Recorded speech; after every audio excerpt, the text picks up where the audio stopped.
Halo sahabat Brandly, kita masih akan membahas soal mengenai gelombang. Suatu gelombang itu merambat dengan persamaan Y sama dengan 0,07 cos 0,08 px dikurangi 0,04 pt, di mana X-nya itu dalam meter dan T-nya itu dalam second. Yang ditanyakan adalah berapa panjang gelombang dari gelombang tersebut. Kita diberi 5 pilihan, yang A adalah 0,5 meter, B 2 meter, C 5 meter, D 10 meter, dan E 25 meter. Sebelumnya, kita akan melihat dulu persamaan standar dari simpangan gelombang.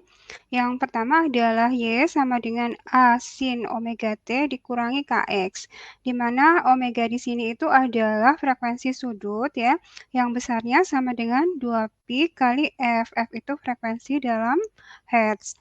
Nah, sementara K di sini itu biasanya disebut sebagai bilangan gelombang, yang besarnya sama dengan 2pi per lambda. Lambda sendiri adalah panjang gelombang ya.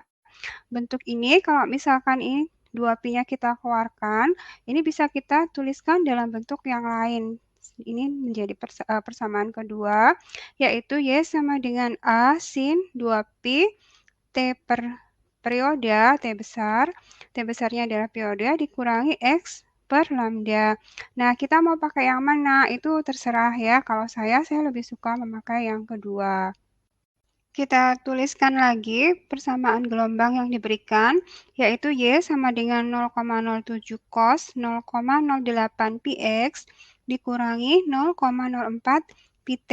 Nah, kita akan membandingkan persamaan gelombang yang diberikan ini dengan bentuk standar yang diberikan ya. Nah, untuk membandingkan itu, kita akan lihat panjang gelombang itu berada pada suku yang mana. Kita lihat panjang gelombang itu lambda ya. Dia ada pada suku pada variabel X ya. Jadi lambda itu bisa kita cari dari sini ya. Nah, apakah tanda minus ini dan ini berpengaruh? Karena di sini kan X-nya di depan, sementara ini di belakang ya. Berarti ini kan min X ya. Kalau ini kan plus X. Tidak ya, karena tanda minus dan tanda positif pada setelah sin atau kosinus di sini itu hanya menyatakan arah perambatan dari gelombang tersebut, tidak mempengaruhi variabel-variabel atau bilangan pada gelombang. Demikian juga dengan ini sin dan ini cos ya. Nah, kalau kita hanya untuk mencari lambda, sinus dan perbedaan sinus dan cos di sini itu tidak akan mempengaruhi nilai lambda. Ini bisa kita tuliskan lagi persamaan yang standarnya adalah sama dengan A sinus 2pi T per T, 2pi-nya saya masukkan ya, dikurangi 2pi dikali X per lambda. Nah, kita bandingkan dengan persamaan yang standar. Yang mengandung X itu 0,08pi, sementara di sini yang mengandung X adalah 2pi per lambda. Sehingga kita peroleh 0,08 px itu sama dengan 2pi X per lambda.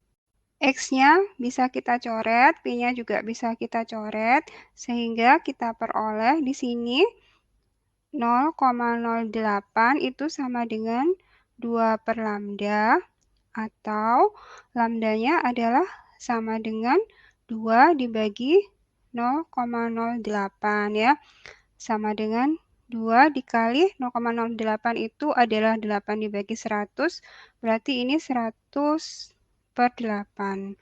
Jadi sama dengan, ini kita bagi ini 4, jadi sama dengan 100 dibagi 4, 25 meter ya. Kita lihat ke pilihan jawaban, berarti jawaban yang benar adalah yang E. Gampang ya adik-adik ya. Selamat belajar, salam Brandly.